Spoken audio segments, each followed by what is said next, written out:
తాకట్లో ఉన్న మీ బంగారాన్ని విడిపించి ఆ రోజు ఆన్లైన్ రేటుకి కొంటాం. Sharma gold company. నమస్కారం, వెల్కమ్ టు సుమన్ టీవీ. నేను గీతాంజలి. ప్రస్తుతం మనతో పాటు భారతీయ శంకర పీఠం వ్యవస్థాపకులు, ప్రముఖ జ్యోతిష్యులు, ఆధ్యాత్మికవేత్త, బ్రహ్మశ్రీ అన్నవరపు తిరుపతి మూర్తి అవధాని గురువు గారు ఉన్నారు. వారితో మాట్లాడదాం. గురుగారు నమస్కారం అండి. ఓం శ్రీ మహాగణాధిపతయే నమః. గురుగారు, మార్గశిర పౌర్ణమి మరి 4-5 అనేది మొదటి సందేహం. ఏ తారీఖున అని చెప్పి 4వ తారీఖు. 4. మరి ఆ రోజున విశేషం ఏమిటి? విశిష్టత మాట్లాడదాం. అలాగే ఏమన్నా పూజా కార్యక్రమాలు ఏమైనా చేయాలా? పౌర్ణమి అసలు ఎలా జరుపుకోవాలి అందరూ? పౌర్ణమి అనేటువంటిది మనం ఏ ఆరాధన చేసినా పూర్ణత్వమైనటువంటి మనకు ఫలితం వస్తుంది. పూర్తిదాయకం. పౌర్ణమి అంటే పూర్తిదాయకం.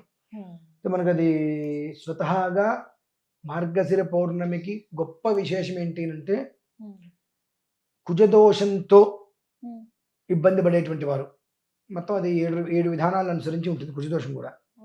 ఈ కుజదోషంతో ఎవరైతే ఎక్కువగా ఇబ్బందులు పడుతూ వివాహం కాకుండా ఉన్నారో వారు అంగారకుడికి ప్రత్యేకమైన శాంతి చేయించుకోవడం చాలా విశేషం అండి. అంగారకుడికి, కుజుడికి ప్రత్యేకంగా శాంతి చేయించుకోవడం అంటే ఎవరైతే కనుక మామూలుగా మృగశిర, చిత్త, ధనిష్ట ఈ 3 నక్షత్రాల్లో జన్మించిన వారికి ఖచ్చితం. అలాగా ఎవరైనా కుజదోషం కనుక సంప్రాప్తం ఉంది 32, 33, 34 సంవత్సరాలు వచ్చి వివాహం కావట్లేదు, ఏ కారణరీత్యా ప్రయత్నం చేస్తున్నా ఇంకో కారణరీత్యా అది ముందుకు నడవట్లేదు అనుకున్న వారికి ఆ రోజు శుభంగా అడ్డుపడుతుందమ్మా. ఆ రోజు నాడు త్రిరావృత అనేటువంటి పదం ఉంటుంది. అంగారకుడికి, అంగారకుడి యొక్క అధిదేవత సుబ్రహ్మణ్యేశ్వర స్వామికి ఇలా తీసుకొని చేసేటువంటి ప్రక్రియలో శుభంగా అడ్డుపడిపోతుంది. కుజదోషంతో బాధపడేటువంటి వారు, వివాహం కాకుండా ఇబ్బంది పడేటువంటి వారికి ఇక నెక్స్ట్ వివాహం ఇవాళ జరిగేటువంటి శుభముహూర్తం అంత అత్యద్భుతమైనటువంటిది. పర్వదినం ఒక మాటగా చెప్పాలి అంటే 4వ తారీఖు. కాబట్టి ప్రతి ఒక్కరూ ఈ 3 నక్షత్రాల్లో జన్మించిన వారు ఖచ్చితము. ఈ నక్షత్రాలతో సంబంధం లేకపోయినా కుజ మహర్దశ, కుజ అంతర్దశ, కుజ విదశ నడుస్తున్న వారు లేదా కుజదోషానికి లోనై ఇబ్బంది పడుతున్న వారు ఖచ్చితంగా 4వ తారీఖు ఏదైతే ఉన్నదో మార్గశిర పౌర్ణిమ, ఆ రోజు ఆ పౌర్ణమి కూడా శుభ్రంగా ఖచ్చితంగా మనకు 17:30-18 గంటలు మాత్రమే ఉంది. అత్యంత తక్కువ సమయమే అది ఏర్పడి ఉంది. సూర్యోదయానికి లేదు, అస్తమానానికి ఉంది, మధ్యాస్తమానానికి ఉంది, అంత్యాస్తమానానికి ఉంది. సూర్య ఉదయానికి మాత్రం అది మనకు పౌర్ణమి లేదు. 17:30-18 గంటల సమయం మాత్రమే మనకు ఏర్పడింది పౌర్ణమి. అందులోనూ కూడా ఆ రోజు మనకు అర్ధరాత్రి తర్వాత మృగశిర వచ్చింది, కానీ ప్రాతఃసమయంలో మనకు కృత్తికా నక్షత్రంతో ఏర్పడి ఉంది. అది దృష్టిలో ఉంచుకొనే కృత్తిక అనేటువంటి దానికి సుబ్రహ్మణ్యేశ్వర స్వామి యొక్క సార్థక నామం ఉంది కనుక ఈ కుజ దోషంలో ఎవరైతే ఉన్నారో, కుజ సంబంధిత విధానంలో ఎవరైతే ఉన్నారో వారు త్రిరావృత్తంగా సుబ్రహ్మణ్య పాశుపత ప్రయోగాన్ని కనుక మీరు పూర్తి చేసుకోగలిగితే వాళ్ళు అనుభవిస్తున్నటువంటి మానసిక ఆవేదన ఏదైతే కనుక ఎందుకు అనుభవించరు, వివాహం కావట్లేదు, 30 ఏళ్ళు వచ్చినాయి, 35 ఏళ్ళు వచ్చినాయి అంటుంటే బాధే కదండి. కానీ బయటకు చెప్పుకోలేరు. ఇంకా 30 ఏళ్ళు వివాహం కాలేదా, 40 రకరకాలుగా అనుకుంటారు, చెప్పుకోలేరు బయటికి. కానీ ఆ బాధ అనేటువంటిది మనిషిని నిరంతరము ఏ పని చేయనీయకుండా మెంటల్గా టార్చర్ చేస్తుంటుంది. ఇలా అనుభవించేటువంటి వాళ్ళకి శుభం కాదు. 4 సార్లు ఇదే మాట అనాల్సి వచ్చింది నేను, అది నిజం కాబట్టి. ఆ శుభం కార్డు అనేటువంటిది ఖచ్చితంగా పడేటువంటి యోగం అయితే ఉందమ్మా.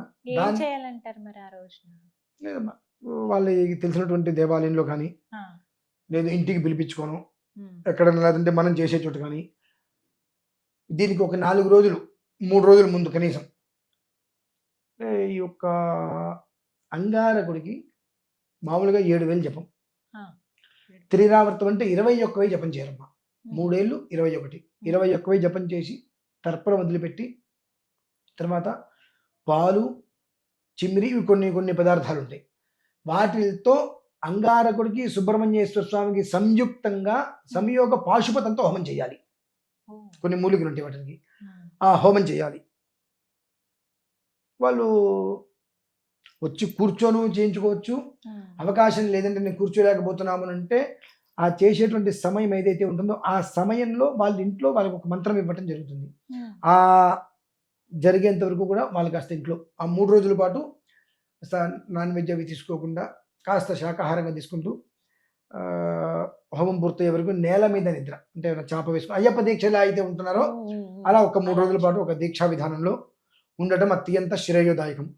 ఇంకా చెప్పాలి అంటే ఆ 3 days ఎర్రటి వస్త్రాలు కట్టుకొని ఉండటం శ్రేయస్కరమ్మ. అంటే అట్లా 2, 3, 4 4 తారీఖు పూర్తయ్యే వరకు కూడా ఎర్రటి వస్త్రాలు కట్టుకొని ఉండటం ఇంకా చాలా అత్యంత శ్రేయోదాయకం. ఎందువలన అంటే మామూలుగా మనం ఏ వస్త్రాలు పడితే ఆ వస్త్రాలు కట్టుకుంటే నాయన నువ్వు ఇట్లా ఉండుంటే ఉండలేదు. దానికి సంబంధించిన వస్త్రాలు కట్టుకుంటే సూర్యుడు ఎరుపే, అంగారకుడు ఎరుపే. కనుక దానికి సంబంధించిన వస్త్రాలు కట్టుకుంటే ఓకే, మనం ఏదో దీక్ష ఉన్నాం 2 రోజులు 3 రోజులు కాబట్టి కాస్త వాళ్ళకి ఆ వస్త్రాలు చూసైనా కాస్త పక్కకి తిరగకుండా ధర్మంగా ఉండడానికి అవకాశం ఉంటుంది. ఆ ఒక్క ధర్మాన్ని వాళ్ళు ఆ 3 రోజులు పాటించగలిగితే నెక్స్ట్ ముహూర్తాల్లో వాళ్ళకి చక్కగా వివాహం శుభవార్త వింటారు ఖచ్చితంగా. దాన్ని జాగ్రత్తగా వీళ్ళు చెప్పింది విని ఆచరణ చెయ్యాలి. ఆచరణ చేయకుండా మేము ఏదో ఒకటి చేసుకుంటామంటే అవదండి. ఆచరించాలి. కొంతమందికి అయితే నేను ఉజ్జయిని వెళ్ళమని చెప్పాను. ఒక 5గురు ఒక 5గురు పండితులతోటి కొంతమందికి మాట్లాడా. ఉజ్జయిని అనేటువంటిది కుజుడు జన్మించిన స్థలం. ఉజ్జయిని కుజుడు జన్మించిన స్థలం కనుక కొంతమంది పాపం పేర్లు అప్రస్తుతము.